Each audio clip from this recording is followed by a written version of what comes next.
যখন 90s computer আসলো তখন মানুষজন বলল এবার জব চলে যাবে, বিজনেস শেষ হয়ে যাবে, কিন্তু জব গেল না, আরও ইনক্রিজ হলো। যারা কম্পিউটার শিখে নিল তারা বাকি সবার থেকে গিয়ে থাকলো। তারপর ইন্টারনেট আসলো, কিছু মানুষ ইন্টারনেট থেকে দূরে সরে গেল, আর যারা ইন্টারনেট ইউজ করলো তারা খুব অল্প সময়ে তাদের বিজনেসকে গ্রো করতে সক্ষম হলো। তারপর 2020-এ কোভিড-19 আসলো, কিছু মানুষ ডিজিটালকে অ্যাডপ্ট করলো। যারা বা যেই টিচার্সগুলো অনলাইনে লাইভ ক্লাস করালো, যেই বিজনেসগুলো ই-কমার্স বুঝলো, তারা দুনিয়ার সবচেয়ে খারাপ সময়েও মোটা অঙ্কের একটা রেভিনিউ জেনারেট করেছে। আপনি বিগত দিনের ইতিহাস খুঁজে দেখুন, যারা বা যেই কোম্পানিগুলো সময়ের সাথে সাথে নিজেকে বদলাতে পারেনি সেই কোম্পানিগুলো বন্ধ হয়ে গেছে। আজকের ডেটে শুধুমাত্র আমাদের দেশে না, পুরো দুনিয়ায় খুব দ্রুত বুম হচ্ছে। মানুষ এটা শিখছে, অ্যাপ্লাই করছে এবং নিজের এম্পায়ার বিল্ড করছে। আর সেই স্কিলটা হচ্ছে প্রম্পট ইঞ্জিনিয়ারিং। আর প্রম্পট ইঞ্জিনিয়ারিং হচ্ছে চ্যাটজিপিটি আর এআই টুলসকে বোঝানো হয়েছে। কেমন প্রম্পট দিলে সেটা আপনার প্রয়োজন, ঠিক ওই রকম প্রম্পটই আপনি এআই টুলস ব্যবহার করে নিতে পারবেন। যেমন মনে করেন আপনি একটা ওয়েবসাইট বানাবেন, বা আপনার যে কোনো প্রবলেম সলভ করার প্রয়োজন, বা আপনি আপনার ভিডিওর জন্য একটি স্ক্রিপ্ট লিখবেন।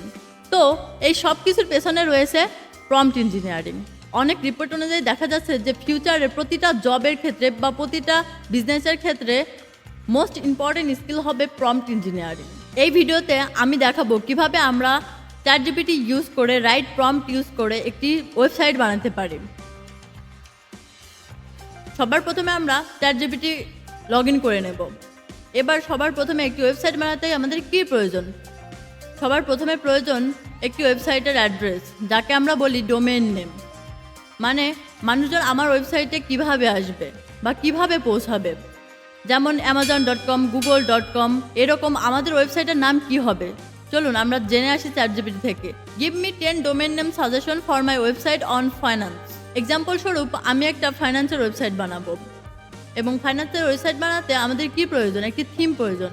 আমি চ্যাটজিপিটিতে লিখে সার্চ করব যে suggest me colour theme for my website on finance.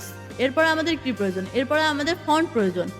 আমি চ্যাটজিপিটি থেকে সার্চ করব suggest me font for my website on finance. এরপরে আমাদের সবচেয়ে যে জিনিসটা প্রয়োজন সেটি হচ্ছে লোগো। আপনি যদি একটি প্রফেশনাল ওয়েবসাইট বানাতে চান তাহলে আপনাকে বেসিক্যালি একটি গ্রাফিক্স ডিজাইনার এক্সপার্টের হেল্প নিতে হবে।